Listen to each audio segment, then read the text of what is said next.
Jekk hawn forza politika f'pajjiżna li kapaċi ġib il-bidla dinija il-Partit Laburista mill-Gvern. Dan kien il-messaġġ ewlieni tal-Prim Ministru mexxej tal-Partit Laburista Robert Abela waqt li kien qed jiġi intervistat mill-ġurnalista One Samuel Lucas. Dr. Abela tkellem fit-tmiem ġimgħa li matula kellu diversi żjarati li fihom dejjem għadda messaġġ dwar il-ħtieġa tal-bidla. U annota kif pajjiżna fil-futur għandu jħares lejn żewġ bidliet importanti, il-bidla diġitali u dik ambjentali. Kien hawn li għamel referenza għal dak li ra fil-Public Service Expo li fiha kien hemm diversi esibizzjonijiet dwar il-ħidma tas-servizz pubbliku f'pajjiżna. Dr. Abela nnota kif il-qalba diġitali tista' tiġi adottata f'diversi oqsma tal-ħajja li jwasslu għal aktar effiċjenza miċ-ċivili. Proġetti pilota illi bħalissa ċivili qed jimplementhom fl-agrikoltura.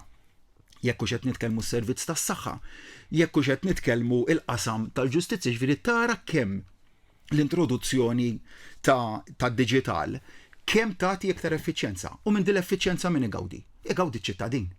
Jiġri iktar effiċjenza, tranzizzjoni diġitali, fl-aħħar mill-aħħar se nkunu qegħdin nagħtu servizz illi jgawdi minnu il-ċittadin.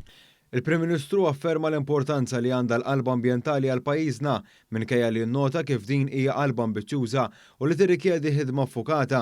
Dr. Abela stqarr kif il-Gvern qiegħed ikun ta' spalla mal-poplu biex jagħmel din il-qalba b'mod aktar effiċjenti. Huwa qal li l-miri ambjentali jistgħu jinkisbu biss bis-sehem ta' kulħadd f'diversi setturi fosthom il-kostruzzjoni. Biex naslu għal din il-mira b'suċċess iridu nkunu ambizzjużi hemmhekk, imma rajna kif l-iżvilupp jista' jseħħ b'mod intelligenti.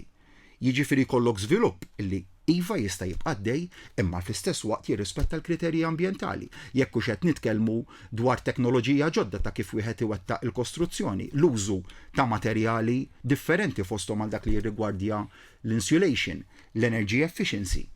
Dr. Abela ma naqax milli jikkontrasta l-għaċċa l-bidla mal-aġir tal-oppożizzjoni. Fil-fatt huwa semma kif ġabu ruhom esponenti tal-oppożizzjoni brabta mal-emendi tal-liġi tal-IVF li waslu biex għexieren ta' persuni setgħu jsiru ġenituri iżda li għalihom l-oppożizzjoni vvutat kontra. Semaħħom kulħadd, semaħħom poplu.